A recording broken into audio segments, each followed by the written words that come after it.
السلام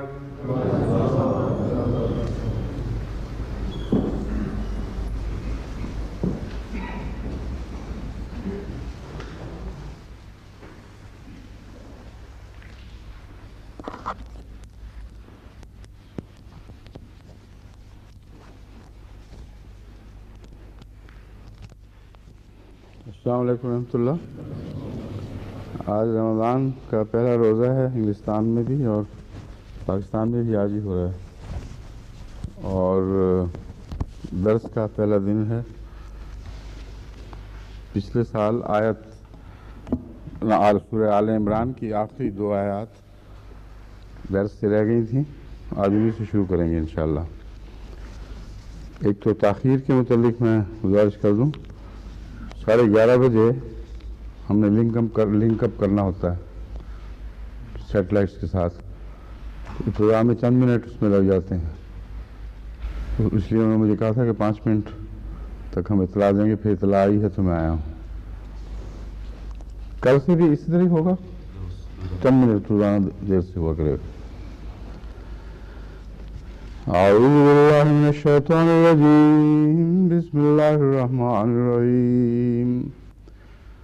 وَإِنَّ مِنْ أَهْلِ الْكِتَابِ لَمَنْ يُؤْمِنُ بِاللَّهِ وَمَا أُنْزِلَ إِلَيْكُمْ وَمَا أُنْزِلَ إِلَيْهِمْ خَاشِعِينَ لِلَّهِ لَا يَشْتَرُونَ بِآيَاتِ اللَّهِ ثَمَنًا قَلِيلًا أُولَئِكَ لَهُمْ أَجْرُهُمْ عند ربهم إن الله سريع الحساب يا أيها الذين آمنوا اصبروا وصابروا ورابطوا واتقوا الله لعلكم تفلحون۔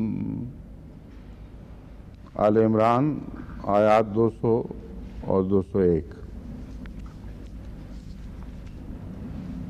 وَإِنَّ مِنْ أَهْلِ الْكِتَابِ، یقیناً اہل کتاب میں سے ایسے ہیں، لَمَنْ يُؤْمِنُ بِاللَّهِ، جو اللہ پر ایمان لائیں گے، لیکن لفظاً یہ ہے لَمَنْ يُؤْمِنُ، جو اللہ پر ایمان لائے گا، تو یہ زبان کے محاورے کا فرق ہے۔ اردو میں ہم یہ کہتے ہیں جو اللہ پر ایمان لائیں گے، تو عربی میں طریق ہے وَإِنَّ مِنْ أَهْلِ الْكِتَابِ، یقیناً اہل کتاب میں سے کئی ایک ایسے ہیں جن میں سے ہر ایک اللہ پر ایمان لائے گا، یہ طرز بیان ہے۔ تو ترجمے میں اگرچہ واحد کا ترجمہ جمع میں ہو رہا ہے، مگر بین یہی عربی میں مراد ہے۔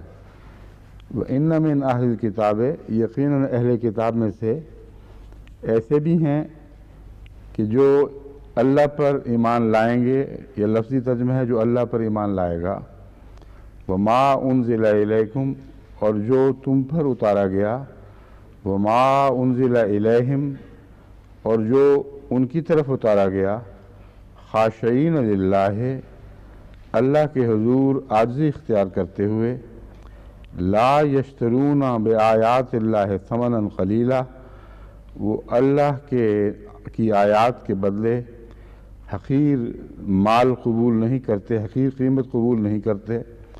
اولئک لہم اجرہم عند ربہم، یہی وہ لوگ ہیں جن کا اجر ان کے رب کے پاس ہے۔ ان اللہ سریع الحساب، یقیناً اللہ تعالیٰ حساب میں بہت تیز ہے۔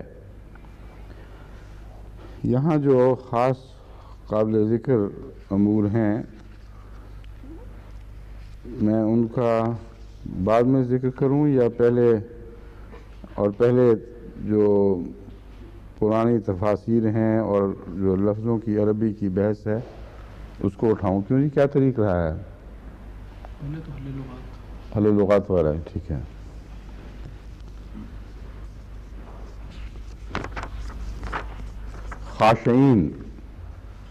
خاشعین کی حل لغات یہ ہے کہ الخشوع الضراعۃ، یعنی خشوع انکساری کو کہتے ہیں۔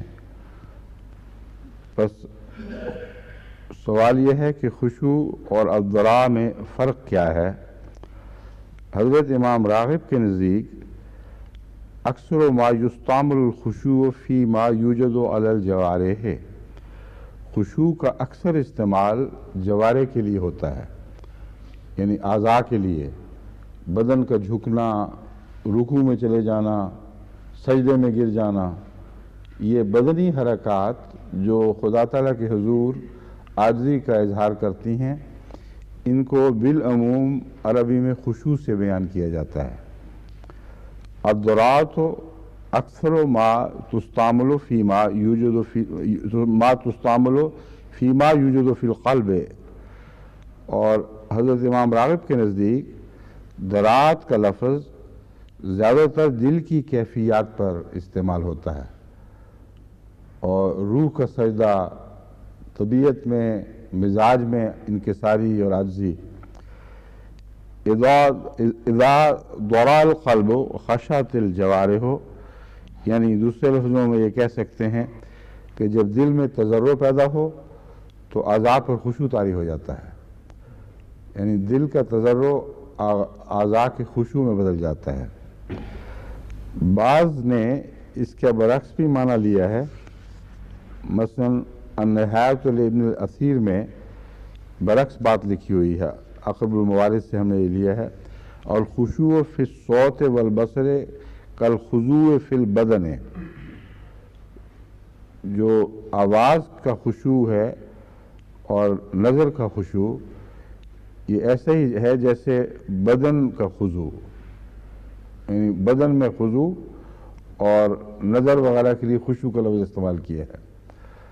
تو میں نے ہی برعکس تو نہیں، مگر کچھ الٹ مضمون ہے اس میں، مگر حضرت امام راغب بہرحال قرآن فہمی کے لحاظ سے اور عربی الفاظ کے فہم کے اعتبار سے سب پر بالا ہیں ماشاءاللہ، اور میں امام راضی والا ہی ترجمہ قبول کرتا ہوں، اور حضرت مسلم موعود وغیرہ سب نے اسی ترجمے کو ترجیح دی ہے کہ خشوع کا تعلق زیادہ تر بدن کے ساتھ، اور الضراع جو ہے لفظ،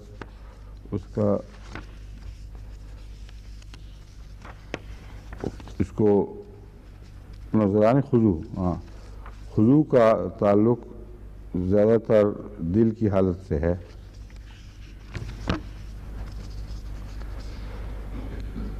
دوسری بحثیں جو اس میں قابل ذکر ہیں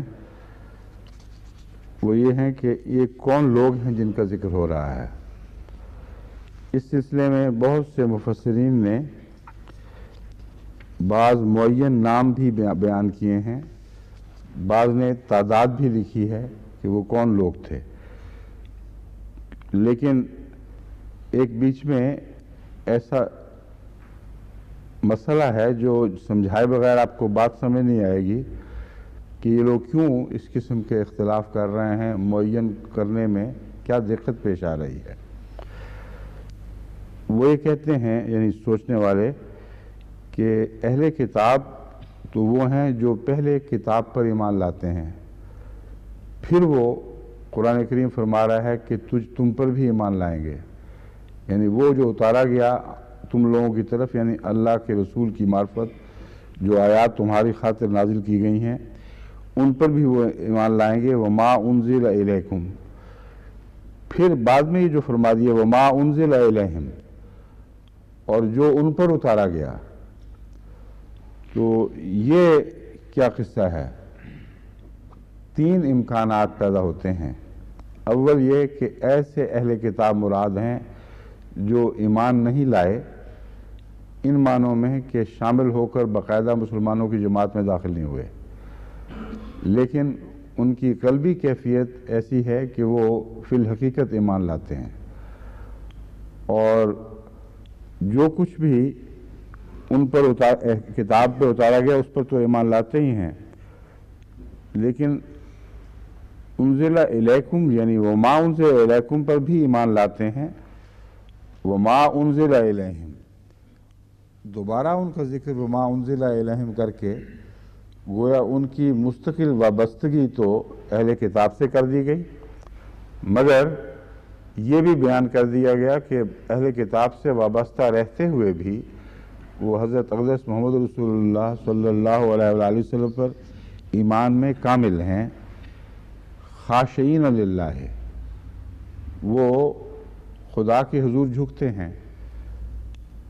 یہ ہے ایک پہلو جو قابل توجہ ہے۔ دوسرا وہ کہتے ہیں بعض کہ در حقیقت اس میں وہ لوگ مراد ہیں جو آن حضرت پہلے کتاب پر ایمان لائے تھے، پھر آن حضرت صلی اللہ علیہ وآلہ وسلم پر ایمان لائے، پھر قرآن کی ہدایت کے تابع اس تعلیم پر بھی ایمان لائے جس پر پہلے ایمان رکھتے تھے۔ اور یہ وہ لوگ ہیں جو اہل کتاب میں سے مختلف وقتوں میں مسلمان ہوئے۔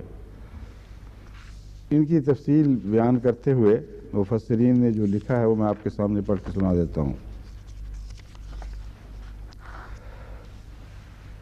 تفسیر کبیر جلد 9 154 میں یہ درج ہے، روح المعانی میں بھی، تفسیر بحر المحیط میں بھی، کہ یہ آیت دراصل نجاشی کے متعلق نازل ہوئی تھی، کیونکہ وہ کہتے ہیں کہ نجاشی ان لوگوں میں سے تھا، جو میں نے ابھی بات بیان کی ہے، کہ جو ایمان تو لایا اہل کتاب میں سے تھا، آن حضرت صلی اللہ علیہ وآلہ وسلم پر نازل ہونے والی وحی جب اس کے سامنے تلاوت کی گئی تو اس نے کہا ایک ذرہ بھی میں اس میں فرق، میرے ایمان میں اور اس میں فرق نہیں ہے، اور اس کے باوجود وہ جہاں تک رسمی تعلق ہے عیسائی ہی رہا، عیسائی کہلاتا رہا، مگر اس کے ایمان کا یہ حال تھا کہ بیان کیا جاتا ہے کہ آن حضرت صلی اللہ علیہ وآلہ وسلم کو اس کے وصال کی اطلاع وحی کے ذریعے دی گئی اور آپ نے اس کا جنازہ پڑھا۔ اب یہ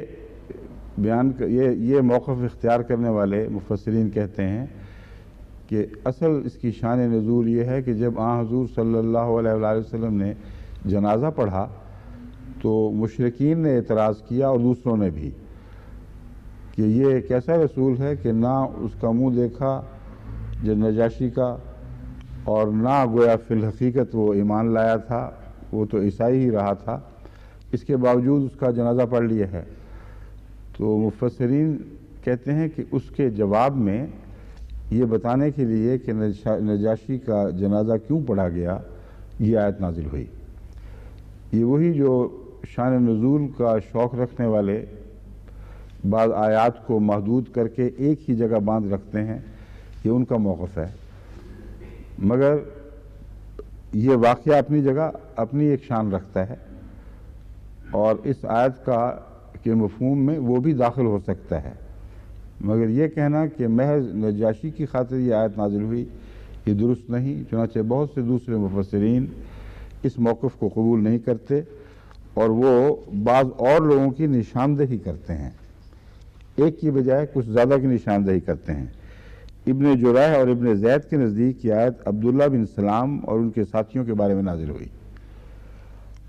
اور یہ بھی کہا گیا کہ اس آیت کے مصداق نجران کے 40 افراد، حبشہ کے 38 اور روم کے 8 افراد ہیں جو پہلے عیسائی تھے اور پھر اسلام لائے۔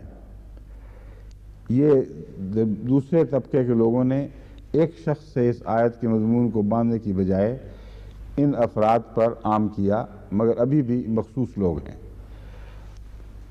اس بحث سے ہمیں یہ تو اندازہ ہو گیا کہ اس وقت تک اہل کتاب میں سے کتنے ایمان لائے تھے، کیونکہ ان مفسرین نے بہت جستجو کر کے روایتیں اکٹھی کر کے گنتی کی ہے، تو معلوم ہوتا ہے اس وقت تک نجاشی کے علاوہ 40 اور بھی اہل حبشہ،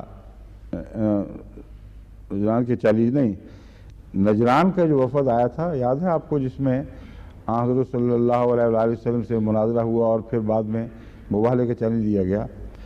نجران کے عیسائیوں میں سے اس وقت تک 40 عیسائی مسلمان ہو چکے تھے، اور حبشہ کے 38 افراد اور روم کے، یہ جس کو ہم رومن امپائر کا وہ حصہ ہے جو مسلمانوں کے اس علاقے کے ساتھ ملتا تھا، اس کے 8 افراد عیسائیت سے اسلام قبول کر چکے تھے۔ مگر مجاہد کے نزدیک یہ آیات نہ پہلے کے لیے خاص ہیں نہ ان سب کے لیے خاص ہیں، یہ عمومی آیات ہیں جن کا ہر اہل کتاب، ایسے اہل کتاب سے تعلق ہے جو دل سے ایمان لے آیا ہو اور ظاہراً بھی اس نے قبول کر لیا ہو۔ یہ آیت ان تمام ایمان لانے والوں کے بارے میں اتری ہے جو اسلام سے قبل اہل کتاب میں سے تھے لیکن اسلام قبول کر لیا۔ امام راضی نے مجاہد کے قول کو اولا قرار دیا ہے۔ باقی سب مفسرین کے ترجموں کے مقابلے کی تفسیر سے مجاہد کی تفسیر کو بہتر جانا ہے، لیکن اس میں یہ مسئلہ ابھی حل نہیں ہوا کہ اگر یہ عمومی آیت ہے اور سب اہل کتاب پر اطلاق پاتی ہے جو مسلمان ہوئے، تو مسلمان ہونے کے بعد پھر ان کے اس کلام پر ایمان لانے کا کیا مطلب ہے جہاں سے ان کے سفر کا آغاز ہوا تھا؟ وہ تو پہلے ہی ایمان لا رہے تھے اہل کتاب پر، تو یہ کہنے کے بعد کہ وہ تمہارے اوپر نازل ہونے والی وحی پر بھی ایمان لے آئے، پھر یہ کہنے کی کیا ضرورت تھی؟ حضرت مسلم موعود نے اس کی یہ توجیہ پیش فرمائی ہے کہ دراصل ان کا بائبل پر ایمان ایک سرسری اور روایتی ایمان تھا جو حقیقت میں حضرت صلی اللہ علیہ وآلہ وسلم پر ایمان لانے کے بعد پختہ ہوا، اور اس قوی ایمان کے ساتھ ان کے پہلے ایمان کو بھی تقویت ملی، اور اس کا حقیقی مفہوم ان کو اس وقت سمجھ آیا جب حضرت صلی اللہ علیہ وآلہ وسلم پر ایمان لے آئے۔ تو اس پہلو سے یہ معنی جتنے بھی دوسرے تفسیری معنی ہیں انہیں سب سے بلند شان کا ہے۔ دوسرے اس میں ایک پیشگوئی کا رنگ بھی ہے، لے آئے یعنی اس وقت تک جو لوگ لا چکے تھے ان کی بحث نہیں ہے، بلکہ مختلف بعد میں آنے والے گروہ جو ہمیشہ اسلام میں داخل ہوتے رہیں گے ان کا ذکر بھی ہے، اور وہ کون لوگ ہوں گے اس کی چابی دراصل لفظ خاشعین میں رکھی گئی ہے۔ اس تعلق میں اب ہم اس آیت کی طرف لوٹتے ہیں۔ وَإِنَّ مِنْ أَهْلِ الْكِتَابِ لَمَنْ يُؤْمِنُ بِاللَّهِ، اہل کتاب میں سے یقیناً ایسے ہیں، لَمَنْ يُؤْمِنُ بِاللَّهِ یہاں ترجمہ مستقبل میں بھی کیا جا سکتا ہے۔ ایک تو ہے جو ایمان لاتے ہیں اور ایک ہے جو اللہ پر ایمان لائیں گے، وَمَا أُنزِلَ إِلَيْكُمْ اور جو تم پر اتارا گیا، وَمَا أُنزِلَ إِلَيْهِمْ اور جو ان پر اتارا جا چکا ہے، تو گویا کہ وہ اپنے ایمان میں محمد رسول اللہ کے ایمان کے راستے سے داخل ہوں گے۔ بات تو وہی ہے جو حضرت مسلم موعود نے حال کے رنگ میں فرمائی ہے، مگر میں جو اشارہ کر رہا ہوں وہ یہ کہ ایک یہ محض اس زمانے پر اطلاق پانے والی آیت نہیں کہ اس سے پہلے یہ لوگ یا اتنے لوگ اس طرح ایمان لائے تھے، بلکہ ایک مستقل جاری رہنے والی پیشگوئی ہے کہ اہل کتاب میں سے وہی حقیقت میں اپنی کتاب پر ایمان لائے گا جو پہلے حضرت اقدس محمد رسول اللہ صلی اللہ علیہ وآلہ وسلم اور آپ پر نازل ہونے والی وحی پر ایمان لے آئے گا، خاشعین للہ۔ یہ ایسے لوگ کون ہوں گے؟ وہ جن کے دل اللہ کے حضور جھکے رہتے ہیں۔ اور لفظ خاشعین کے متعلق اگرچہ ابھی آپ نے مفردات کا حوالہ سنا ہے کہ یہ جوارح سے تعلق رکھتا ہے، مگر ہر جگہ جہاں جوارح سے تعلق کا ذکر ہے وہاں اکثر کا لفظ آتا ہے۔ ہرگز کسی اہل زبان نے یہ نہیں کہا کہ خاشعین محض جوارے یعنی اعضاء سے تعلق رکھتا ہے، دل سے نہیں رکھتا۔ یہ بعض اوقات دل سے بھی اور جوارے سے بھی اس وقت تعلق رکھتا ہے جب اس کا دل سے آغاز ہو، جوارے پر اس کا اثر پھیل جائے، تو اس کو اس وسعت کے ساتھ بھی سمجھا جا سکتا ہے کہ وہ خاشعین جن کے دلوں میں عاجزی پیدا ہوتی ہے اور اس عاجزی کے نتیجے میں ان کے بدن اس عاجزی کے تابع خدا کو سجدے کرتے ہیں، یعنی ظاہراً قبول بھی کر لیتے ہیں۔ بس خاشعین کا لفظ یہاں یہ ایک پردہ اٹھا رہا ہے کہ محض دل کے ایمان والوں کا ذکر نہیں ہو رہا، کیونکہ لفظ خشوع کا تعلق دل سے بھی ہو سکتا ہے اور بدن سے زیادہ تر ہے، اس لیے یہ ترجمہ کرنا زیادہ درست ہے کہ وہ لوگ جن کے دلوں میں عجز پیدا ہوا جو ان کے بدنوں میں ظاہر ہو گیا، اور بدنوں میں اظہار جب ہوتا ہے تو پھر ایمان انسان کھلم کھلا قبول کر لے آتا ہے۔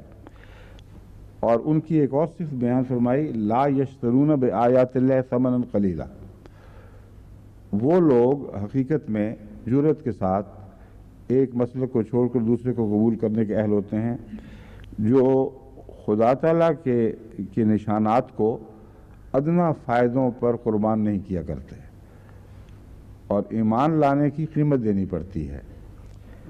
یہاں ثمناً قلیلہ سے مراد یہ نہیں ہے تھوڑے پیسے یا تھوڑی قیمت کے بدلے وہ ایمان نہیں بیچتے، کیونکہ ایمان کے بدلے تو ہر قیمت تھوڑی ہے، اور یہی معنی ہے کہ ثمناً قلیلہ ایمان کے بدلے وہ کوئی قیمت بھی قبول نہیں کرتے، کیونکہ ایمان کے بدلے تو ہر قیمت بے حقیقت ہے اور بے معنی ہے۔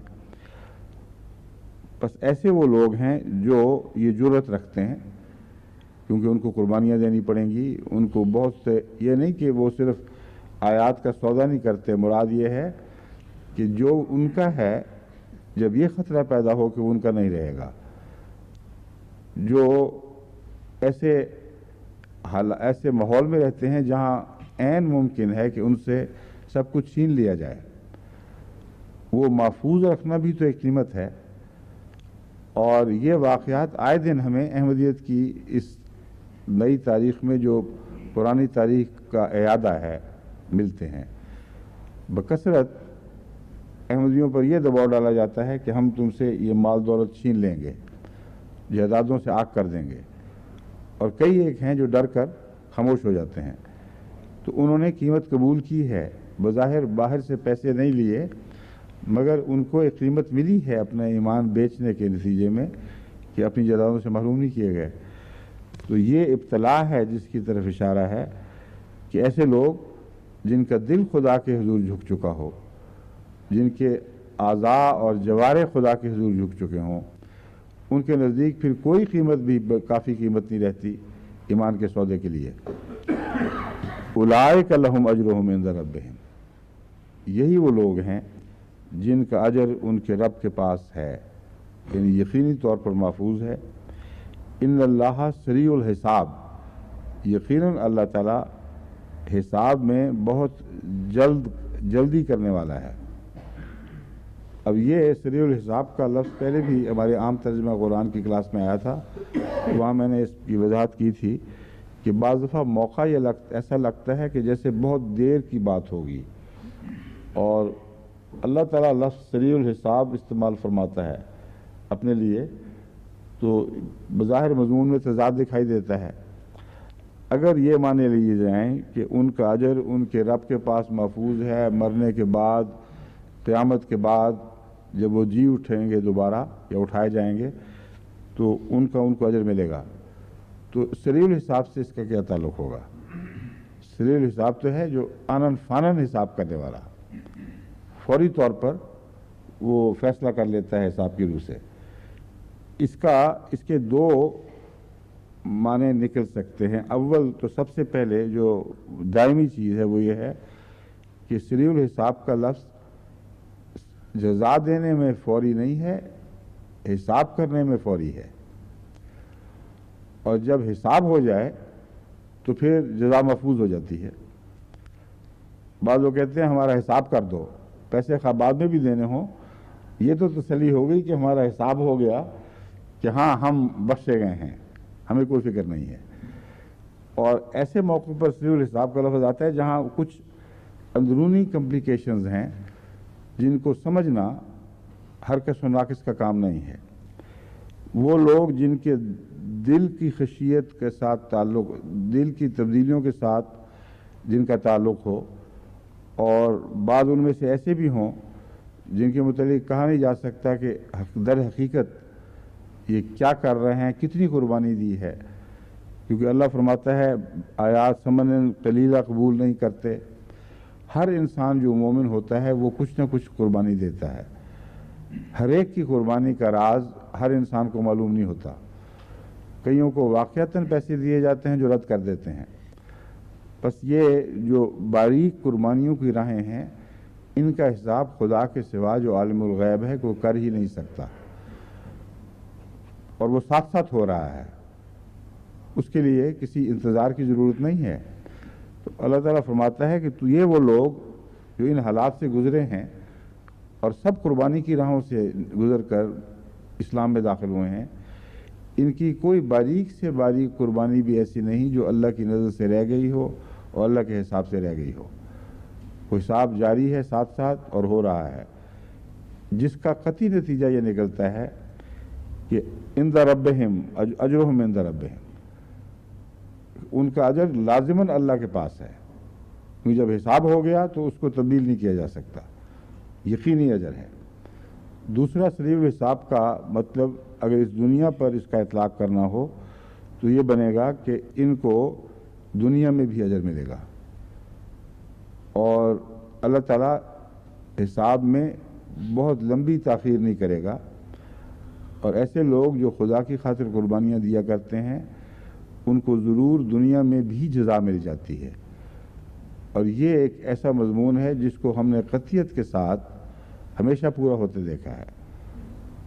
اگر کہیں استثناء ملے ہیں اور شاذ کے طور پر ملتے ہیں تو بعید نہیں کہ ان لوگوں کے دل کی کیفیت میں کچھ کمزوری آ چکی ہو اور ان کی قربانی میں توئی قربانی کا رنگ کا حصہ نہ رہا ہو، اور اگر حقیقت میں اختیار ہوتا تو شاید وہ پیچھے ہٹ جاتے۔ ایک یہ احتمال موجود ہے، مگر اس احتمال کو بھی ہم قطعیت سے کچھ نہیں کہہ سکتے، کیونکہ اللہ تعالیٰ جو سریع الحساب ہے اس نے پتہ نہیں کیا کیا چیزیں ان کے اندر دیکھی ہیں، کوئی حکمتیں ہیں اس کے پیش نظر۔ اس لیے یہ کہہ کر ایسے لوگوں کو ایمان کو رد کرنا ہمارا حق نہیں ہے، ناجائز ہے۔ میں نے احتمال بتایا کہ یہ بھی ہو سکتا ہے، کوئی انسانی آنکھ سے دیکھ کر ہم فتویٰ نہیں دے سکتے۔ بس اکثر صورتوں میں اور بھاری اکثریت میں ہم نے ہمیشہ دیکھا کہ جنہوں نے مالی قربانیاں دیں ان کو خدا تعالیٰ نے اتنا دیا کہ جو کھویا تھا اس کے مقابل پر بے شمار زیادہ دیا، اور ہجرت کے بعد جو تمام دنیا میں جماعت احمدیہ کو اللہ تعالیٰ نے انعامات سے نوازا ہے، اور ان خاندانوں کو انعامات سے نوازا ہے جو جب چلے تھے تو حقیقت میں کچھ بھی نہیں تھا۔ جو کھویا ہے اس کی کوئی حیثیت ہی نہیں اس کے مقابل پر جو پایا ہے۔ تو سریع الحساب کا ایک یہ بھی معنی ہے بن سکتا ہے کہ اللہ تعالیٰ حساب میں بھی اور اس کی جزا دینے میں بھی جلدی کرتا ہے، اور تمہیں مرنے کے بعد کا انتظار نہیں کرنا ہوگا، وہ تو ہوگا ہی، اول اور اصل جزا تو وہی ہے، لیکن دنیا میں بھی تم ان نیکیوں کو بدلہ پالو گے۔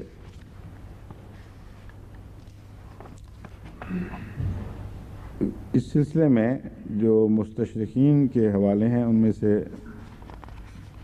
میں ایک دو پڑھتا ہوں۔ مشکل یہ ہے کہ منہ کا مزہ تبدیل کرنے کے لیے اچھی چیز بعد میں لائی جاتی ہے، اور یہ مستشرقین کے حوالے انہوں نے آخر پہ رکھے ہوئے ہیں۔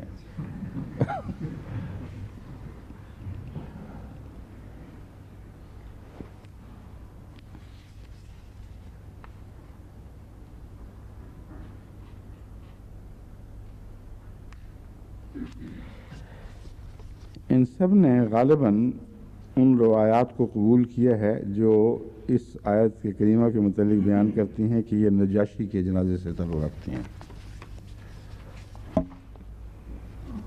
چنانچہ اس کا نام نہیں لکھا ہوا، یہ کون ہے لکھنے والا؟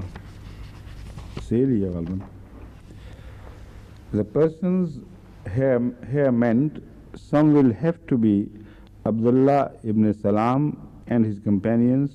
Others suppose there were 40 Arabs of Najran or 32, یا 38 کی وجہ 32 لکھا ہوا ہے، Ethiopians, or else 8 Greeks who were converted from Christianity to Mohammedanism. And others say this passage was revealed in the 9th year of the Hijrah, when Muhammad, on Jibrail's bringing him the news of the death of اسما ہے، وہ اسما ہے، اسما ہے، اسما عین کے ساتھ ہے۔ میں یہ کہہ رہا ہوں کہ اس نے اسما لکھا ہوا ہے، لیکن جو تلفظ مجھے یاد ہے وہ اسما نہیں بلکہ اسما ہے شاید، یا عین کے بعد ہے نہیں آتی چھوٹی سی، یہ میں کہہ رہا ہوں، ہاں، اس لیے اس کو پھر اسما نہیں بلکہ اسما پڑھا جائے گا۔ بہرحال جو بھی ہے، مراد ہے نجاشی کا نام تھا۔ نجاشی جو حبشہ کا بادشاہ تھا جس کا ذکر ملتا ہے، اس کا نام اسما تھا، لیکن بعض نے یہ بھی کہا ہے کہ نجاشی اس کا ذاتی نام تھا، اور مسلمانوں نے پھر اس کو ٹائٹل بنا لیا، کیونکہ ایک عظیم واقعہ ہوا تھا اس کی ذات سے، اس لیے اس کے بعد ہمیشہ حبشہ کے بادشاہ کو نجاشی کہا گیا۔ جو بھی ہو، ایک فریق بہرحال نجاشی کو لقب ٹائٹل کہتا ہے اور اسما کو ذاتی نام۔ یہ تسلیم کرتا ہے who had embraced Mohammedan religion some years before, prayed سے مراد محمد رسول اللہ صلی اللہ علیہ وسلم ہے، prayed for the soul of the departed, at which some of his hypocritical followers were displeased and wondered that he should pray for a Christian proselyte whom he had never seen. اب یہ عجیب سی بیمانی بات ہے، منافقوں کو اس پہ تکلیف کیا پہنچی، اور گویا کہ منافق زیادہ پکے مومن ہیں، کہتے ہیں ان کو اس لیے تکلیف پہنچی کہ ایسے مسلمان کا، ایسے کانورٹ کا، یعنی عیسائیوں میں سے ہونے والے مسلمان کا جنازہ پڑھ لیا جس کا منہ نہیں دیکھا تھا۔ اب منہ نہ دیکھنا اور جنازہ پڑھنا، اس کا کیا تعلق ہوا؟ کیا صرف اسی کا جنازہ پڑھا جا سکتا ہے جس کا منہ نہ دیکھو؟ تو کیا کسی عورت کا جو پردہ دار ہو جنازہ نہیں پڑھا جائے گا؟ یہ نہایت لغو ایک بات اٹھائی ہے اس نے، صرف منافقوں کی طرف منسوب کرنے کے لیے، اور منافقوں کو بہتر شکل میں بیان کیا گیا ہے۔ وہ زیادہ پکے اور کٹر فنڈامنٹلسٹ تھے جنہوں نے یہ موقف اختیار کیا۔ یہاں ذکر منافقوں کی بحث نہیں ہے، صرف منافق تو بعض غیروں کے متعلق بھی منافقانہ رویے کے لحاظ سے ان کو کہا جا سکتا ہے۔ یہاں محمد صلی اللہ علیہ وسلم کے ماننے والے، صرف ماننے والے ہرگز مراد نہیں ہیں، مراد وہ لوگ ہیں جن کو یہ تکلیف ہوئی ہے اسلام کی شان و شوکت دیکھ کر کہ ایک عظیم بادشاہ جو عیسائی ملک، اکثریت عیسائی ملک کا بادشاہ تھا، وہ مسلمان ہوتا ہے، اور آن حضرت صلی اللہ علیہ وآلہ وسلم وحی الہی سے اطلاع پا کر اس کا جنازہ پڑھتے ہیں، اور بعد کے واقعات بتاتے ہیں کہ واقعتاً اس وقت وہ فوت ہو چکا تھا۔ یہ اعجاز ہے جس کو چھپانے کے لیے یہ مستشرقین ادھر ادھر کی ٹامک ٹوئیاں باتیں کر کے اسے چھپانے کی کوشش کرتے ہیں۔ کوئی معمولی سی ایک بات ہے اور اچانک مسلمان سوسائٹی پھٹ گئی اور اس واقعہ میں اختلاف، ایک واقعہ کے نتیجے میں اختلاف پیدا ہو گئے۔ یاد رکھنے کی بات یہی ہے کہ حیرت ایک بہت عظیم الشان اعجاز ہے کہ آن حضرت صلی اللہ علیہ وآلہ وسلم کو اللہ نے وحی سے بتایا، وحی کے ذریعے یہ فوت ہو گیا ہے اور اس کا جنازہ پڑھا۔ جہاں تک منہ نہ دیکھنے والی بات ہے، یہ بحث اٹھائی گئی ہے فقہا کی طرف سے کہ غائبانہ جنازہ ہو سکتا ہے کہ نہیں۔ وہ اس سے پہلے وہاں فوت ہو چکا تھا، جو بعد میں جنازہ پڑھا گیا۔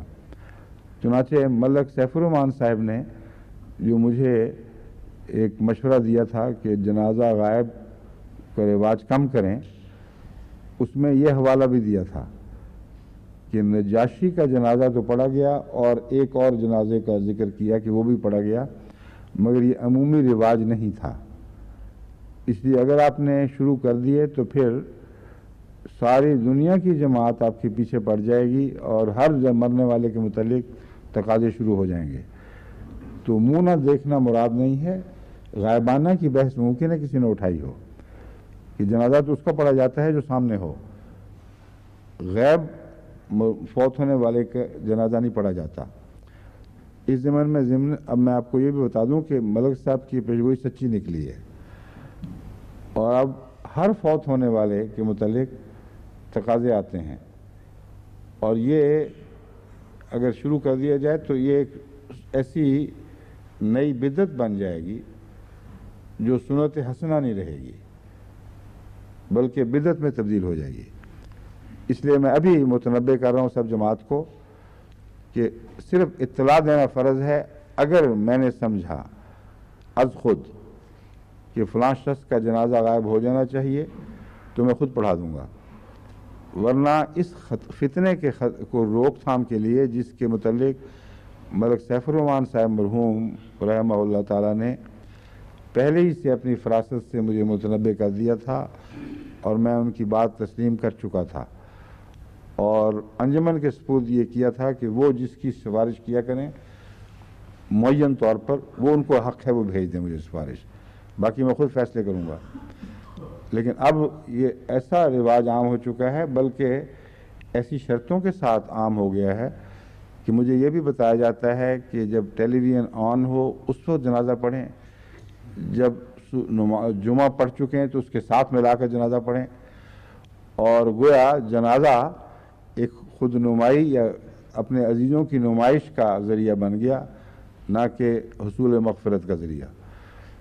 بس آج کے بعد دوبارہ پھر کم سے کم اتنی دیر کے لیے کہ ہمیں یقین ہو جائے کہ یہ رسم مٹ گئی ہے، ہمیں اسی پہلی حالت پر واپس آنا پڑے گا جو پہلے خلفاء کی سنت رہی ہے۔ روزمرہ جنازہ غائب نہیں پڑھے جاتے تھے، شاذ کے طور پر پڑھے جاتے تھے، سمجھ گئے ہیں؟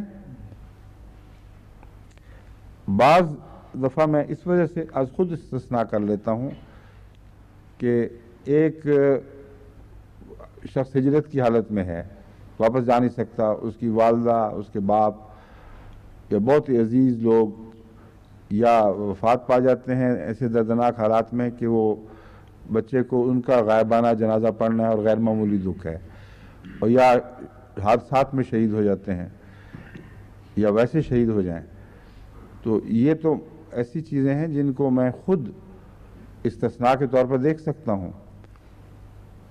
مجھے صرف دعائے مغفرت کے لیے لکھ دیا کریں، اور وہ ضروری ہے، اس سے میں بھی شامل ہوں گا، لیکن جنازے کے متعلق فیصلہ مجھ پر چھوڑ دیں بس، اور دعائے مغفرت ہو جائے، یہی بہت بڑی چیز ہے، یہی اصل میں ان کا مقصود ہے۔ تو اس حوالے سے جو اس میں ذکر ہے نا، منہ نہیں دیکھا، اس سے مجھے خیال آیا کہ ہو سکتا ہے وہ لوگ یہ باتیں کرتے ہوں کہ جنازہ غائب درست نہیں ہے۔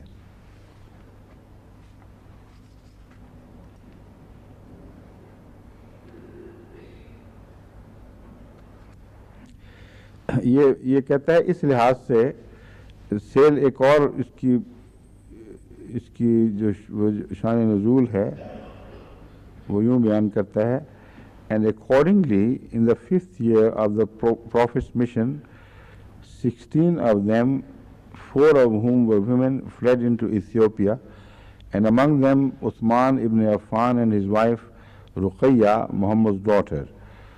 This was the first flight, but afterwards several others followed them, retiring one after another to the number of 83 men and 18 women besides children. These refugees were kindly received by the Najashi. دی نجشی سے یہ اس کو title قبول کر رہا ہے، لیکن ساتھ ہی لکھتا ہے کہ جب دی نجشی کہے گا تو مراد ہے یہ مانتا ہے کہ وہ اس کا ٹائٹل تھا، اس کا نام نہیں تھا، مگر بریکٹ میں لکھتا ہے doctor پریدو seems to take this word for a proper name.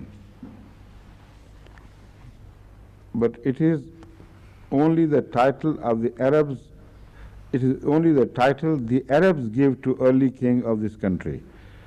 یہ لائف محمد کے حوالے سے لکھ رہا ہے. Who refused to deliver them up to those whom the Quraysh sent to demand them, and as the Arab writers unanimously attest, even professed the Mohammedan religion. یہ واقعہ کی تفصیل اس نے لکھی ہے. یہ تو کوئی ایسی اور کوئی خاص بات نہیں جو قابل بحث ہو.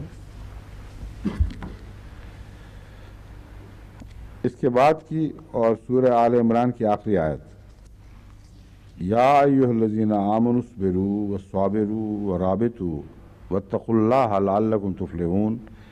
اے ایماندارو، صبر سے کام لو اور دشمن سے، میں تفسیر صغیر سے ترجمہ پڑھ رہا ہوں، اور دشمن سے بڑھ کر صبر دکھاؤ اور سرحدوں کی نگرانی رکھو اور اللہ کا تقوی اختیار کرو تاکہ تم کامیاب ہو جاؤ.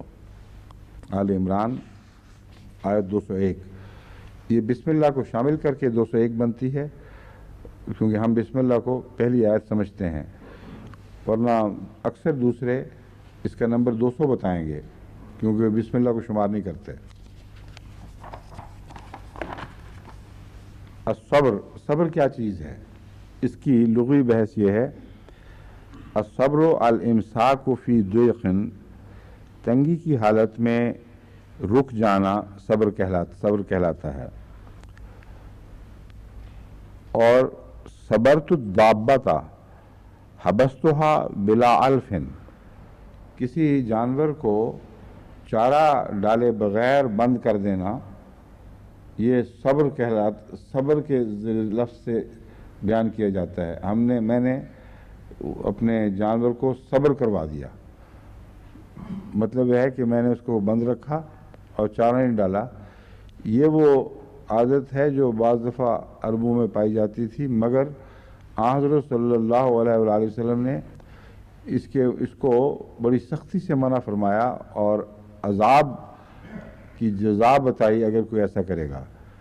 صرف مویشیوں کے تعلق میں نہیں، جہاں یہ حرکت کرنا بہت ہی بڑا ظلم بن جاتا ہے کہ مویشی آپ کو پالتے ہیں اور آپ کو اتنی بھی حیا نہیں کہ ان کو چارہ ہی ڈال دیں، جبکہ وہ آپ کو دودھ دیتے ہیں، اپنا گوشت دیتے ہیں، اپنی کھال دیتے ہیں. تو بہت بڑی بے حیائی ہے اور بڑا جرم بن جاتا ہے. حضرت صلی اللہ علیہ وآلہ وسلم نے تو ایک بلی کے متعلق فرمایا کہ اس کی مالکہ کو میں نے دیکھا جہنم میں اس کو عذاب دیا جا رہا ہے. وجہ یہ تھی کہ وہ اس کو باندھ کر یا گھر میں بند کر کے چلی گئی اور اس کے خوراک کا کوئی خیال نہیں کیا. پر ہر وہ جانور جو حبس میں ہو، حبس کرنے والے کا فرض ہے کہ وہ اس کو خوراک پانی وغیرہ کا سہولت کا مناسب انتظام کرے.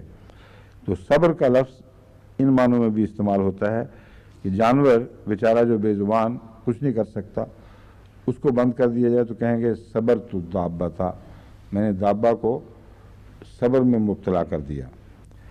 ان معنوں میں صبر کا لفظ لازم بھی ہے اور متعدی بھی ہوگا.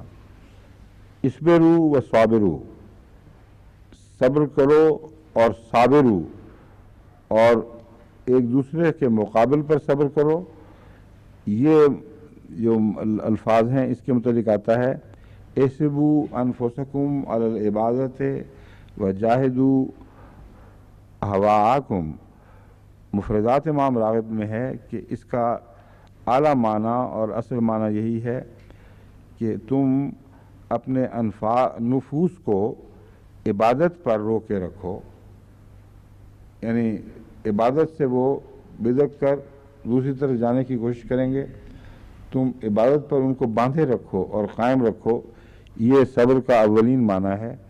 وجاہدوا اہواءکم، اور یہاں جو صابرو ہے کہ صبر سکھاؤ بھی اور دوسروں کو صبر کی تعلیم بھی دو یا دوسروں سے صبر کے مقابلے کرو. وہ کہتے ہیں اس کا مطلب یہ بنتا ہے کہ اپنی خواہشات کو صبر سکھاؤ، ان کو اپنے حدود کے اندر قائم رہنے کی تلقین کرو اور ان پر یہ کاٹھی ڈالو. یہ صابرو کا مطلب بنتا ہے.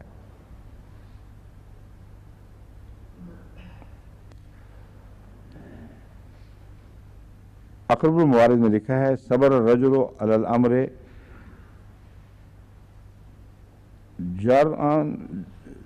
جرعا و شجعا و تجلدا. اچھا ماضی میں ہے، یہ ان غلطی سے پڑھا گیا ہے. جروا اس نے جرأت دکھائی، و شجعا اور بہادری دکھائی، و تجلدا اور وہ بھی وہی معنی ہے کہ میدان کارزار میں جو بہادری کے کارنامے کرے کہیں گے تجلدا. اس نے جرأت اور بہادری دکھائی. صبر عن الشیء امسکا، صبرہ کا معنی ہے اصل میں رک جانا، کسی چیز سے رک جانا یا کسی چیز پر رکے رہنا. صبر فلان عن الامر حبسہ، اس نے اس کو کسی کام سے روکا. تو صبرہ وہی متعدی معنوں میں استعمال ہوگا یہاں. کسی اور کو روکنا بھی صبرہ کے لفظ صبرہ سے ظاہر کیا جاتا ہے. صابرہ غالبہ فی الصبر، اس نے صبر میں اس سے بڑھنے کی کوشش کی. صابرہ کا ایک یہ مطلب بھی ہے. صابرو ایک دوسرے سے صبر کے مقابلے کرو. ایک یہ ہے کہ صبر سکھاؤ، ایک یہ معنی ہے صبر کا مقابلہ کرو. تاج العروس میں لکھا ہے، یا آخر الموارد میں تھا، تاج العروس میں ہے الصبر نقید الجزع، صبر جزا کی ضد ہے. قال الجوہری الصبر حبس النفس عند الجزع، جوہری کہتے ہیں کہ صبر تو دراصل نفس کو اس وقت روک رکھنے کا کام ہے جبکہ جزا کی حالت ہو، یعنی سخت بے قراری اور تکلیف میں مبتلا ہو انسان. اس وقت اگر اپنے نفس کو انسان روک لے تو اس کو صبر کہتے ہیں.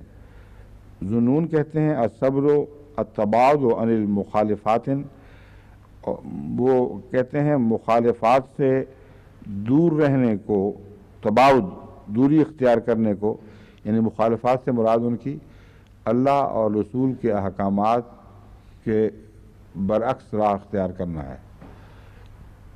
اللہ اور رسول کی مخالفت کرنا، اس سے دور رہنا، اس کو الصبر کہتے ہیں. الصبر الوقوف، وقوف ہو مال بلائے بحسن الادب. تاج العروس میں ہے کہ الصبر الوقوف ہو، صبر وقوف کو یعنی ٹھہرے رہنے کو کہتے ہیں مال بلائے، مصیبت کے ساتھ.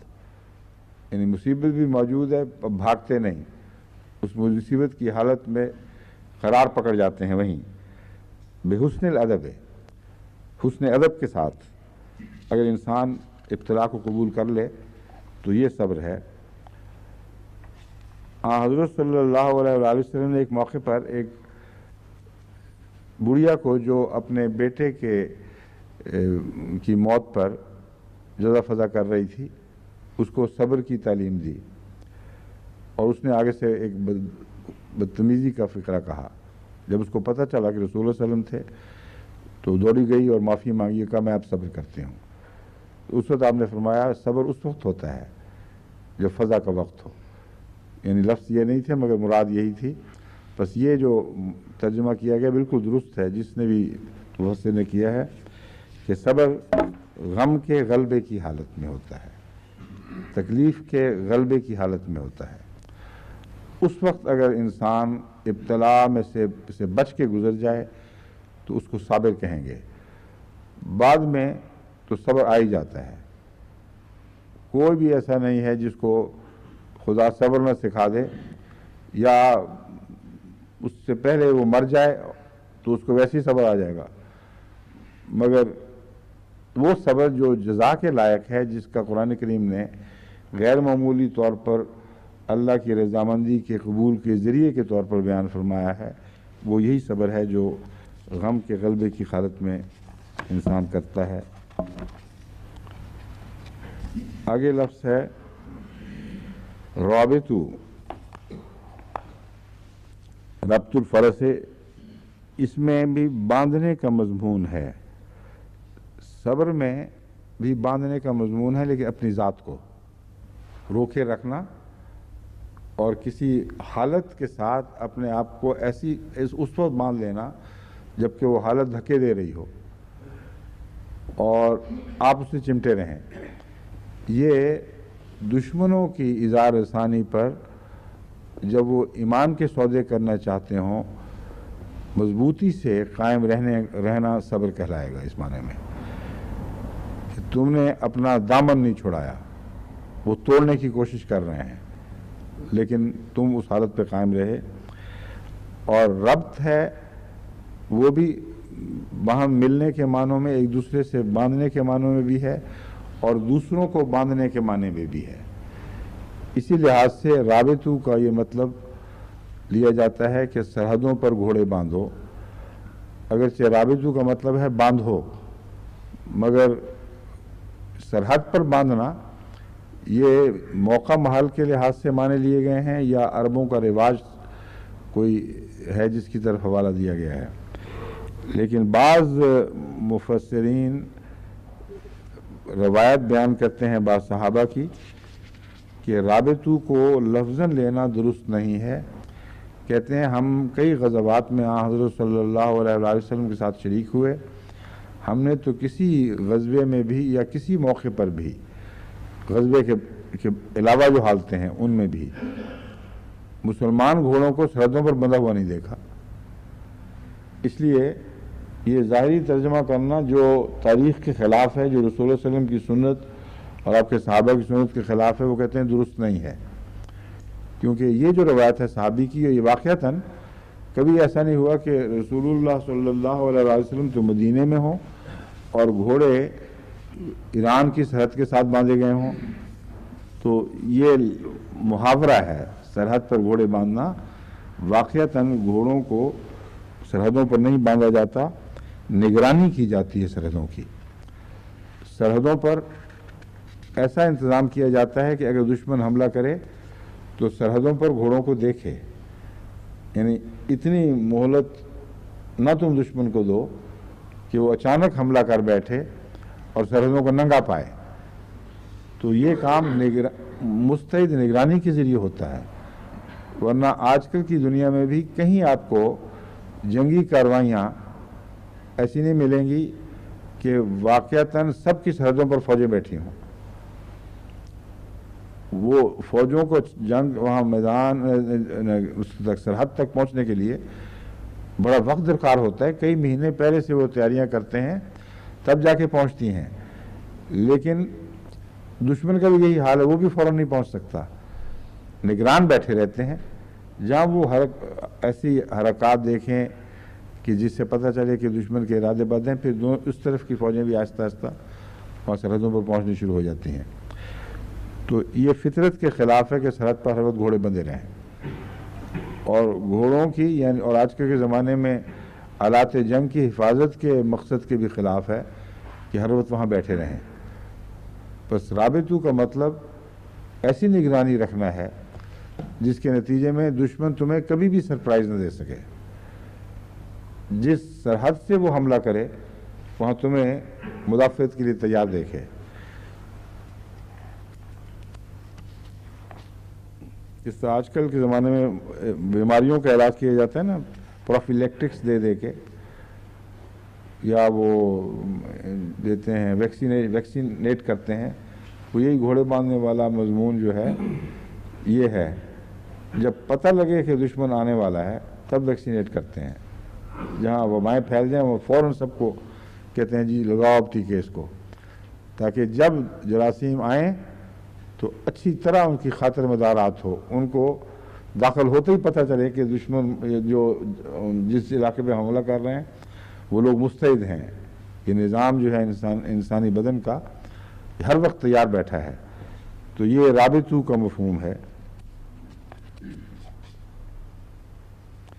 رابطو کا روحانی معنی لیتے ہوئے تاج العروس نے لکھا ہے کہ ارتباط الخیل محافظۃ علی مواقف الصلاۃ، کہ نماز کے اوقات کی حفاظت کرنا یعنی بروقت ان کو ادا کرنا، یہ ہے رباط الخیل. کیونکہ یہاں ظاہری سرحدیں تو مراد ہیں نہیں، ہر قسم کی سرحدیں جہاں سے کوئی حملہ کر سکتا ہے.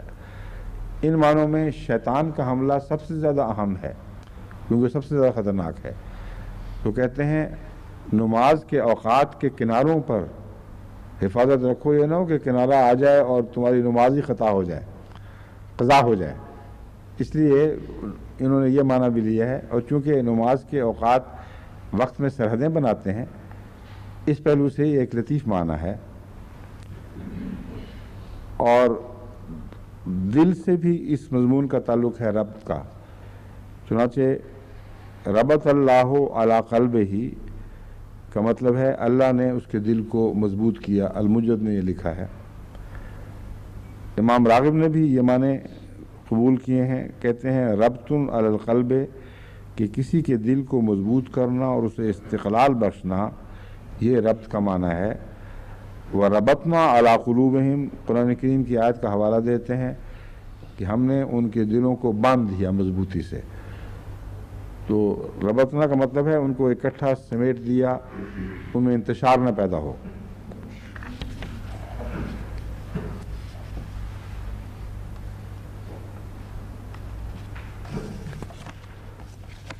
اب اس لحاظ سے اب ہم واپس لوٹتے ہیں اس صورت کی اس آیت کی طرف.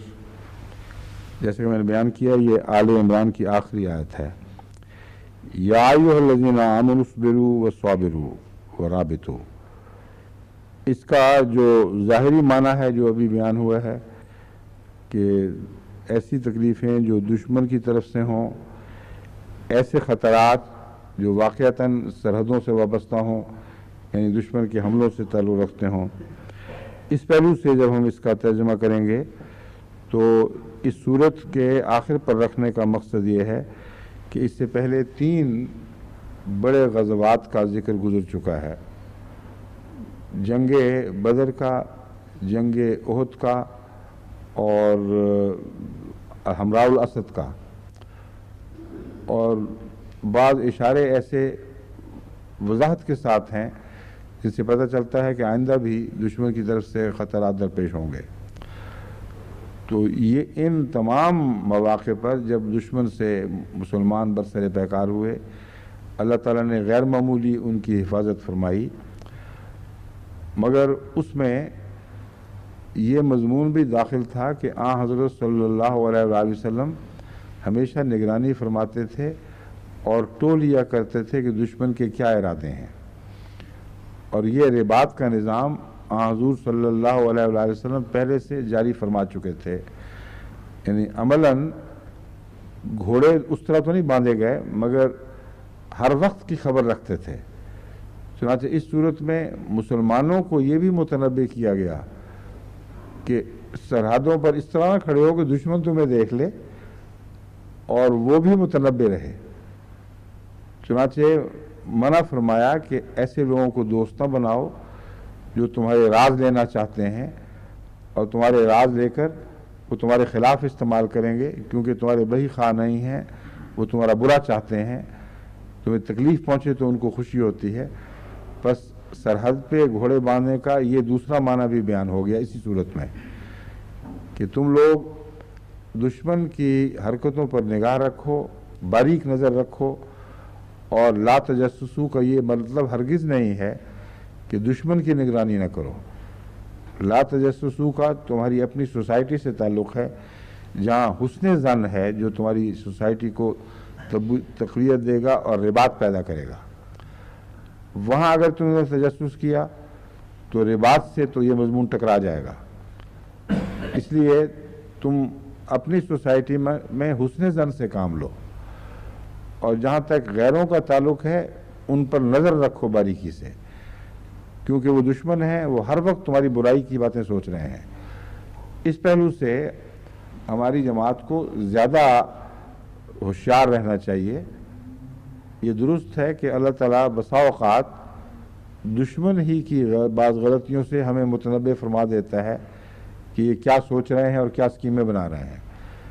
لیکن جہاں تک جماعت احمدیہ کی کانشیس کوشش یعنی بالارادہ کوشش کے ذریعے دشمن کے حالات پر نظر رکھنا ہے، میرے نزدیک ابھی تک اس میں بہت کوتاہی ہے۔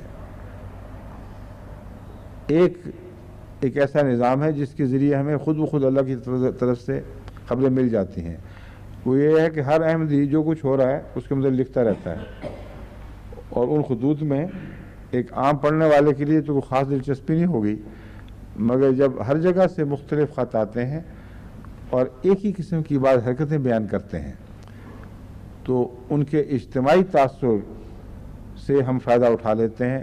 یہ اطلاع ملتی ہے کہ دشمن ایک ایسی سازش کر رہا ہے جس کا رخ اس طرف ہے۔ مثلا جنگ میں مودودی جو اجتماع جو ہوا تھا اس موقع پر یہ دہرائی گئی بات جس کا جھوٹ ہونا، قطعی جھوٹ ہونا ثابت ہو چکا ہے کہ روا ریلوے اسٹیشن پر احمدی نوجوانوں نے منصوبہ بندی کر کے جو طلباء وہاں سے گزر رہے تھے ان کو ذلیل کرنے کی کوشش کی، ان کو مارا کوٹا، اور اس کے رد عمل میں پھر گویا ان کی جنگ کے بیان کے مطابق امت مسلمہ نے یہ رد عمل دکھایا کہ ہر جگہ احمدیوں کو قتل و غارت کا اعلان اتنے عام ہو گیا اور بہت بڑے بڑے مظالم کیے گئے، حالانکہ ان کی خود کورٹس آف انکوائری قطعی طور پر ثابت کر چکی ہیں۔ پہلے اگر یہ الزام تھا لا علمی کا تو اب یہ بالارادہ جھوٹ اور بہتان ہے اور شرارت کی نیت رکھتا ہے۔ ایک ایسی بات چھیڑی گئی ہے جس کے لیے قوم کو دوبارہ تیار کیا جا رہا ہے کہ دیکھو پہلی دفعہ جب انہوں نے کیا تھا تو یہ ہوا تھا، اب ہم تمہیں متنبع کرتے ہیں کہ آئندہ بھی جب یہ جماعت احمدیہ شرارت کرے گی تو اسی طرح رد عمل دکھانا۔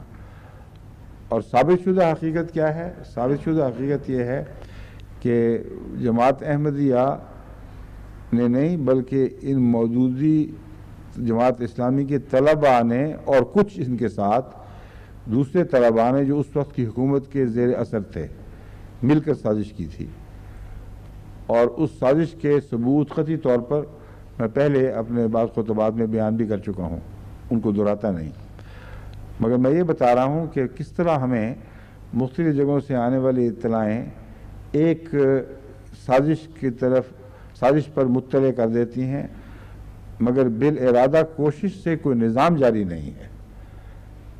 پھر وہاں صوبہ سرحد میں ہزارے میں جہاں ہمیشہ ہی مظالم میں پیش قدمی کی گئی ہے اور باقی لوگوں کو پیچھے چھوڑنے کی کوشش کی جاتی ہے، وہاں ایک احمدی نوجوان لڑکوں پر حملہ کروایا گیا، پوری واضح اسکیم بنا کر شرارت کے ساتھ، پولیس موجود تھی، پولیس کی موجودگی میں ان کو مارا کوٹا گیا، اور جب انہوں نے جوابی کارروائی کی اپنے آپ کو بچانے کے لیے تو پھر بندوقیں آئیں اور ان پر فائرنگ ہوئی، اور ساتھ ہی فوراً سارے ضلع میں اور صوبہ سرحد کے اخباروں میں یہ خبریں لگ گئیں کہ احمدیوں نے نہایت بھیانک منصوبہ بنا کر مظلوم نہتے غیر احمدی طلبہ پر حملہ کیا اور ان کو زدوکوب کیا، اور ساتھ ہی ان کے کئیوں کے جان کو لالے پڑ گئے اور بڑے خطرناک واقعات پیدا ہوئے۔ اصل بات کے بالکل برعکس بین ہی وہی بات جو ریلوے اسٹیشن روا کے اس تعلق میں ہوئی تھی وہ یہاں رونما ہو گئی۔ تو جس احمدی نے مجھے جنگ کی کٹنگ بھیجی اور نشان لگایا کہ یہ عجیب بات ہے، وہاں جس نے یہ واقعات لکھے، یہ نظام جماعت کی معین کوشش کے نتیجے میں ایسا نہیں ہوا، بلکہ سرسری طور پر یہاں سے وہاں سے کراچی میں کسی اور جگہ سے ہونے والے واقعات کی خبریں ملتی رہتی ہیں، اس سے اندازہ ہوتا ہے کہ دشمن کیا منصوبے بنا رہا ہے۔ مگر یہ آیت کریمہ ہمیں بتا رہی ہے کہ آن حضرت صلی اللہ علیہ وسلم کے زمانے میں باقاعدہ دشمن پر نظر رکھنے کا نظام تھا، اور ناممکن تھا کہ دشمن مسلمانوں کو سرپرائز دے سکے، اور دوسری طرف یہ بھی نظام تھا کہ اپنی جو باتیں ہیں ان پر صبر کرو، ان کو مضبوطی سے پکڑے رکھو اور چھپائے رکھو، یہ معنی بھی ہیں، غیروں تک نہ اس کو پہنچنے دو، اور سرحدوں کی حفاظت کرو۔ ایک تو یہ معنی ہے جو اس آیت سے نکلتا ہے حضرت صلی اللہ علیہ وسلم کی سنت کے پیش نظر. دوسرے اب دیکھیں یا ایھا الذین آمنوا اصبروا وصابروا، صبر کی تعلیم یہاں دینا جہاں جس کے پس منظر میں 3 بڑی لڑائیاں گزر چکی ہیں، یہ ممکن ہی نہیں تھا اگر وہ جارحانہ جنگیں ہوتی. جارحیت کرنے والے کو کون صبر کی تعلیم دیا کرتا ہے؟ معلوم ہوتا ہے شدید اشتعال انگیزی کی جاتی تھی اور دشمن مسلسل شرارت کرتا تھا، اور مسلمانوں کے صبر کے باوجود پھر بھی ایسے واقعات ہو جاتے تھے جس کے نتیجے میں جنگ کی آگ بھڑک اٹھتی تھی. تو یہ 3 بڑے جنگ کے واقعات اور بعض دوسروں کی طرف اشارہ کرتے ہوئے قرآن کریم آخر پر یہ نتیجہ نکالتا ہے سورت کے یا ایھا الذین آمنوا اصبروا، اے لوگوں جو ایمان لائے ہو صبر سے اختیار کرو. تمہاری اسی میں بہتری ہے. دشمن کی اذیت کے مقابل پر صبر اور اپنی نیکیوں پر صبر، دونوں باتیں اکٹھی اس میں داخل ہیں. اذیت کے مقابل پر ایسی حرکت نہ کرنا جس سے اس کو موقع مل جائے کہ وہ اپنی شرارت کے لیے اسے بہانہ بنا لے، اور نیکیوں کو تبدیل نہ ہونے دینا. دشمن کی اذیت کے نتیجے میں نہ مرتد ہونا، نہ اپنی وفا میں ڈگمگانا، بلکہ کامل وفا اور استقامت کے ساتھ، سچائی کے ساتھ وابستہ رہنا. وصابروا، اور دوسروں کو بھی اسی کی تلقین کرو اور ایک دوسرے سے صبر کے مقابلے کرو. یعنی ایک ایسی عظیم الشان چیز ہے کہ جہاں دوسرے کو صبر کرتا ہوا دیکھو تو اس کے نتیجے میں اپنے نفس پر رحم نہ کھانے لگ جانا. بعض یہ بھی ہوتا ہے، ایک شخص کو صبر کرتے ہوئے دیکھ کے انسان اندر سے کمزور پڑ جاتا ہے. محمد رسول اللہ صلی اللہ علیہ وسلم کے غلاموں سے توقع یہ رکھی جا رہی ہے کہ مظلوموں کو جب صبر پر دیکھو تو یہ فیصلے کرو کہ وقت آئے گا تو ان سے بڑھ کر ہم صبر دکھائیں گے، یا جن چیزوں کی خاطر انہوں نے قربانیاں دی ہیں ہم اپنے صبر کے ذریعے ان کی حفاظت کریں گے، ان قدروں کی حفاظت کریں گے، اور کسی قیمت پر بھی اس راہ سے نہیں ٹلیں گے جس راہ پر یہ ہمارے بھائی صبر کرتے ہوئے قربانیاں پیش کر چکے ہیں. یہ صابرو. دوسرے جو کمزور ہیں تم میں سے وہ ڈگمگا بھی جاتے ہیں ایسی حالت میں جہاں صبر کا مضمون چل رہا ہو، تکلیفیں ہو رہی ہیں، کچھ لوگ بیٹھے ہوئے ہیں فیصلے کر کے کہ ہم ہر حالت میں یہیں رہیں گے. ان کو سمجھایا کرو جو کمزور ہیں ان میں سے، ان کو کہو کہ دیکھو صبر ہی میں بہتری ہے. اور رابطوں کا ایک مضمون یہ بھی ہے کہ اگر تم اس طرح صبر کرو گے تو آئندہ خطرات سے پیش بندی کرنے والے ہو گئے. جب صبر کی تعلیم دو گے تو تم لوگ تیار رہو گے کہ آئندہ جب بھی ایسے ابتلا دوبارہ آئیں گے تو دشمن تمہیں ہمیشہ مستعد، وفادار اور مستحکم پائے گا اور تمہارے قدم اکھیڑنے میں کامیاب نہیں ہو سکے گا. بس یہ مضمون بڑی لطافت کے ساتھ از خود رابطوں کے مضمون میں داخل ہو جاتا ہے. تم ربط سے کام لو، اور رابطوں کا یہاں دونوں معنی آتے ہیں. صبر اور صبر کی تعلیم کے ذریعے تم ایک دوسرے کے دلوں کو باندھو، اور صبر کے ذریعے ایک جمعیت میں تبدیل ہو جاؤ، کیونکہ صبر کرنے والے لوگ ہمیشہ اکٹھے ہوتے ہیں. جو غم اور تکلیف کے وقت ایک حالت پر لوگ ملتے ہیں ان کے ساتھ تبھی تعلق پیدا ہو جایا کرتا ہے ایسے ہی لوگوں کو جو تکلیف سے گزرے ہوں.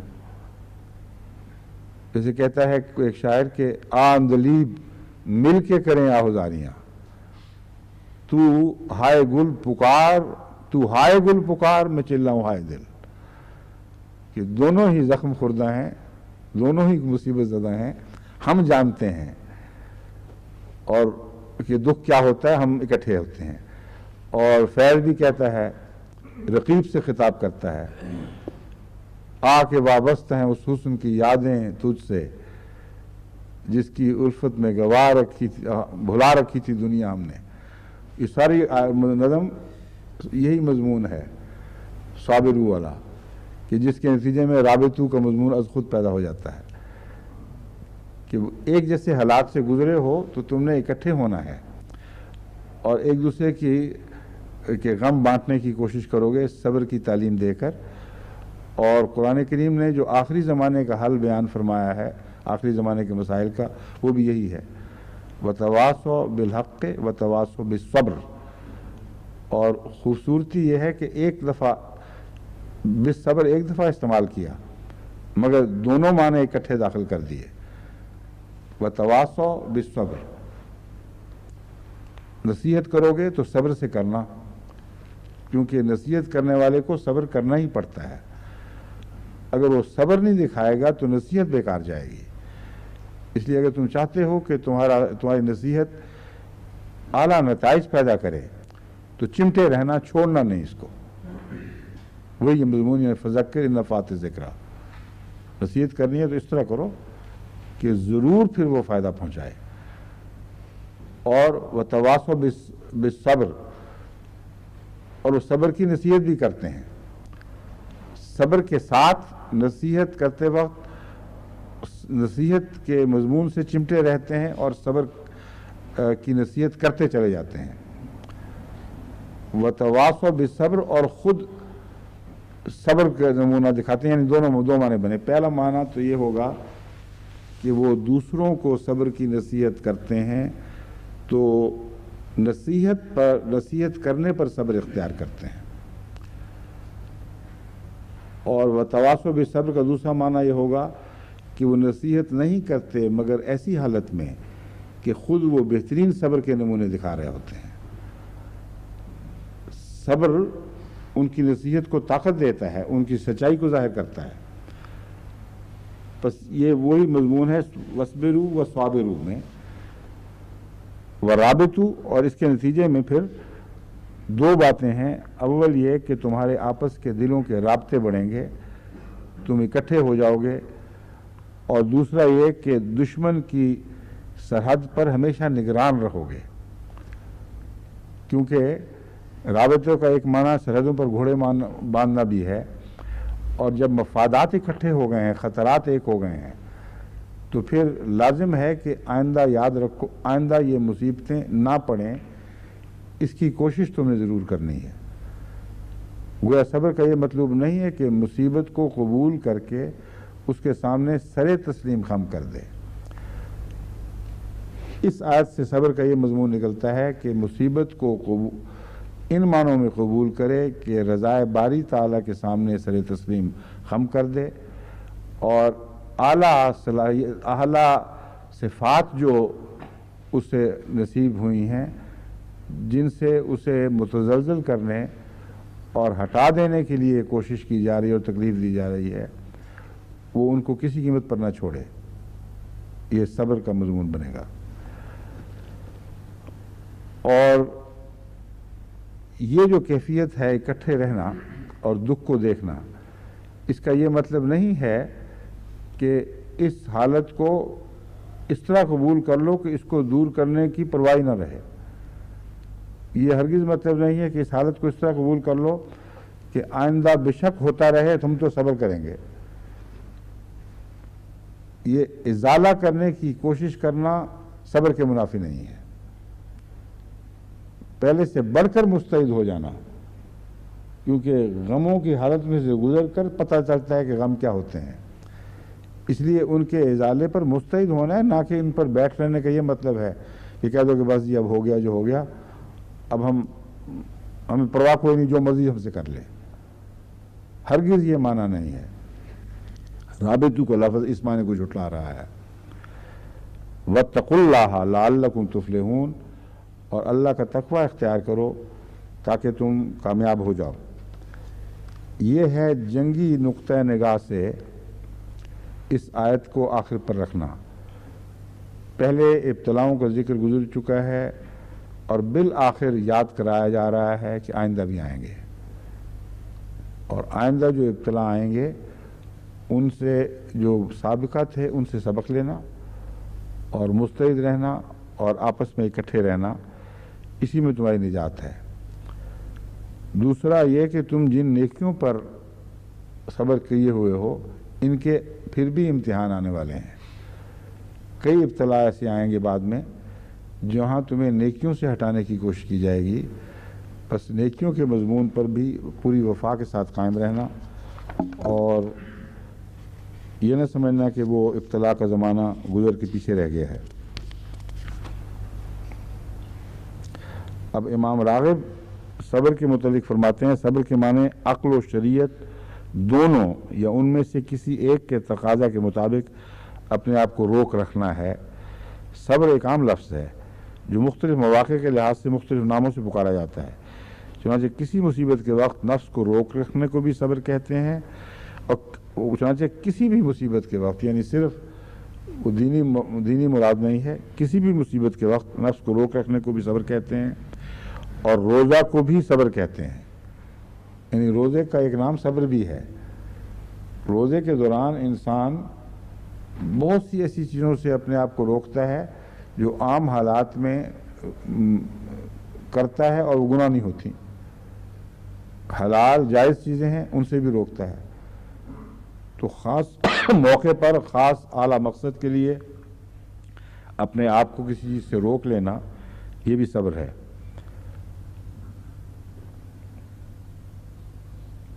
آیت کریمہ فما اصبرہم علی النار کی تفسیر میں ابو عبیدہ نے کہا ہے کہ لغت میں صبر کے معنی جرت کے بھی ہیں. امام راغب کے نزدیک اسبروا و صابروا کے معنی ہیں عبادت الہی، یعنی ان کا اول معنی مصیبت کے معنی تو ہیں ہی لیکن اعلیٰ معنی ان کے نزدیک یہی ہیں کہ عبادت الہی پر اپنے آپ کو روک رکھو اور خواہشات نفسانی کے خلاف جہاد کرو. اور یہاں سرحدوں پر گھوڑے باندھنے کا مفہوم پھر یہ بنے گا کہ جو حدیں ہیں خدا تعالیٰ کی قائم کردہ ان سے دور رہو، ان کے قریب رہو کا معنی نہیں بنے گا، بالکل الٹ بن جائے گا. کیونکہ یہاں سرحدوں پر گھوڑے باندھنے کا مطلب ہے ان کے قریب تک نہ پھٹکو ورنہ خطرہ ہے کہ تم دوسری طرف جا پڑو گے. خواہشات نفسانی کے خلاف جہاد کرو. اور آیت کریمہ وَاسْتَبِرْ لِعِبَادَتِهِ میں استبر کے معنی مشقت اور محنت کے ساتھ عبادت پر ثابت قدم رہنے کے ہیں. ربط کے متعلق امام راغب لکھتے ہیں ربط الفرس شدہ بالمکان للحفظ، گھوڑے کا کسی جگہ حفاظت کی خاطر باندھنا اس کو ربط کہتے ہیں. رباط الجیش سمع المکان الذی یخص باقامت حفظت فیہ رباطن، وہ مقام جہاں سرحدی حفاظت کے لیے فوج رہتی ہے. رباط الجیش یعنی چھاؤنی کہلاتا ہے. الرباط مصدر ربط و رابط والمرابطۃ کل محافظت ہے. الرباط ربط اور رابط کا مصدر ہے اور مرابطہ کا اصل معنی محافظہ ہے، حفاظت کرنا. یعنی اس تعلق میں اس کا لفظی معنی تو باندھنا ہی ہے مگر مراد اس سے حفاظت ہوتی ہے. ربط الشاء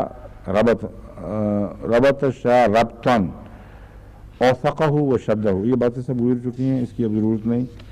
امام راغب نے جو بیان کر دیا یہی کافی ہے.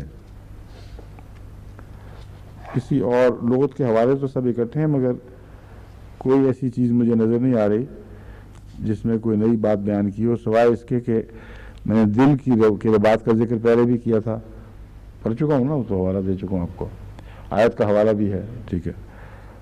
ارتباط الخیل، تاج عروس نے نمازوں کی ادائیگی ان کے اہتمام کا ذکر کیا ہے.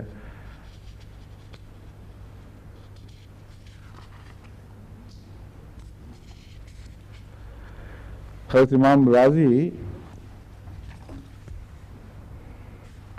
فرماتے ہیں کہ اس صورت میں خدا تعالیٰ نے اصول و فروع میں سے کثیر علوم بیان فرمائے ہیں مثلا اصول میں سے توحید، عدل، نبوت اور معاد، اور فروع میں سے فرائض و احکام یعنی حج، جہاد وغیرہ، اور اب آخر پر یہ آیت رکھی ہے جو ان سب قسم کے آداب پر حاوی ہے۔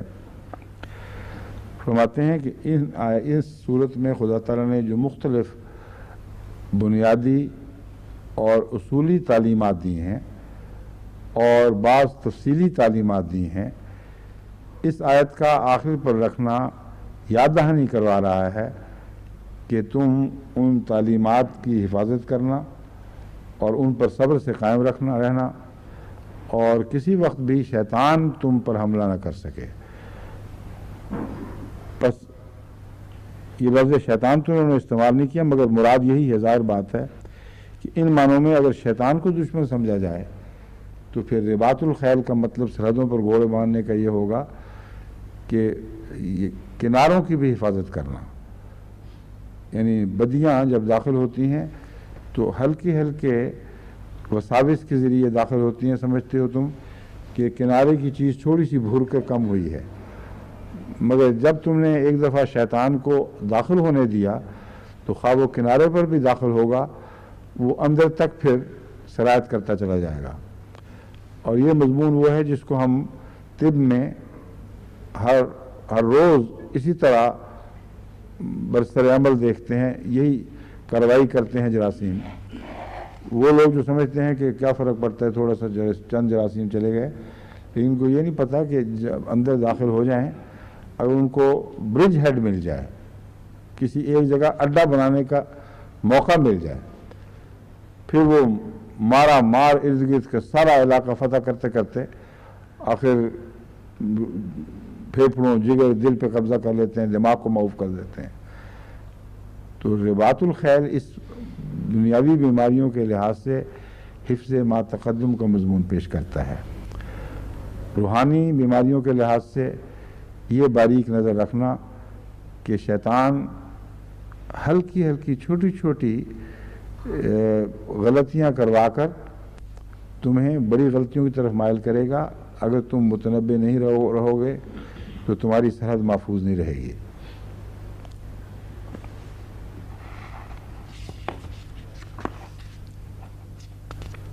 تفسیر کبیر میں آگے پھر وہ اس کی ٹیکنیکل تفاصیل بیان ہوئی ہیں ان دو باتوں کی۔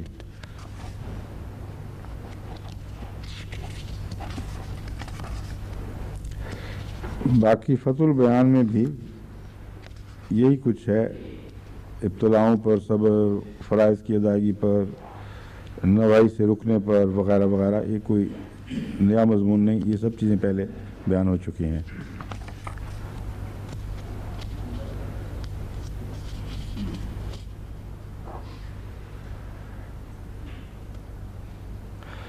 اس کے بعد وہ حدیثیں شروع ہو جاتی ہیں جو مختلف تفاسیر کی کتب میں ملتی ہیں، مگر ان کی کوئی سند قابل اعتماد معتبر احادیث میں نہیں ہے، اور ان کا انداز بتا رہا ہے کہ یہاں بعد کے آنے کے زمانے والوں نے اپنے دماغ سے نقشے کھینچ کر تو کچھ حدیثیں وضع کر لی ہیں، یا کچھ حدیثوں کا مضمون نہ سمجھ کر انہوں نے ایسی باتیں بنا لی ہیں۔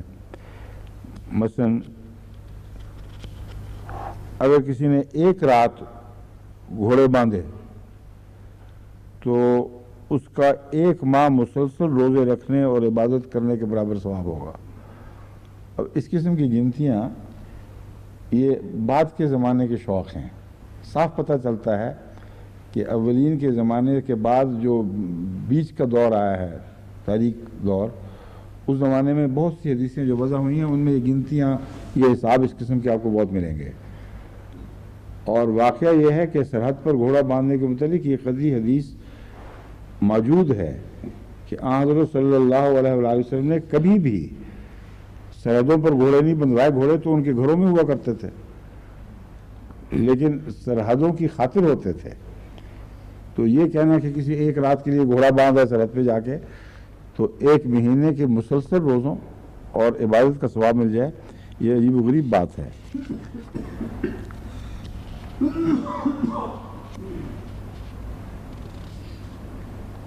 ابو سلمہ عبد الرحمن کی روایت تفسیر کبیر رازی میں لکھی ہے کہ ابو سلمہ عبد الرحمن کہتے ہیں کہ آن حضور صلی اللہ علیہ وآلہ وسلم کے زمانے میں ایسا کوئی غزوہ پیش نہیں آیا جس کے دوران گھوڑے باندھے گئے ہوں، اور غزوے کی یہاں بحث تھی نہیں، یہاں تو عام حالت ہے، ہمیشہ باندھے رکھو۔ تو زیادہ سے زیادہ قرین قیاس یہ ہو سکتا تھا کہ جب غزوہ ہو رہا ہو تو اس وقت باندھے جائیں، تو اس وقت تو گھوڑوں کو سرحد پر باندھنے کا مطلب ہے ان کو ہلاک کروا دو، اس لیے ہرگز لفظی معنی نہیں ہیں۔ ہاں، پر باندھنے سے مضمون یہ ہو سکتا ہے کہ قریب چھاونیاں بناؤ، اور یہ وہ طریق ہے جو ساری دنیا نے قبول کیا ہے اور بڑا مؤثر طریق ہے۔ عین سرحد کے اوپر گھوڑے باندھے نہیں جاتے، گھوڑ سواروں کی چھاونیاں اس سے مناسب فاصلے پر رکھی جاتی ہیں تاکہ وہ نظر میں رہیں اور ان کو خطرہ نہ ہو۔ اور جو بن گئی ہیں حدیثیں وہ میں بتایا نا کہ کوئی جا کے رات گھوڑا باندھ رہا ہے تو ملے نہ ملے دوسرے دن یہ الگ بحث ہے، مہینے کے روزوں کا ثواب اس کو ضرور ہو جائے گا۔ بعض لوگ جو رمضان سے گھبراتے ہیں وہ تو جا کے گھوڑا ہی باندھ کے آئیں گے اس کے لیے۔ اب چونکہ نماز کی سرحد شروع ہو گئی ہے اور اس پر گھوڑے باندھنے کا خاص حکم ہے، اس لیے السلام علیکم ورحمۃ اللہ۔ اعوذ باللہ من الشیطان الرجیم۔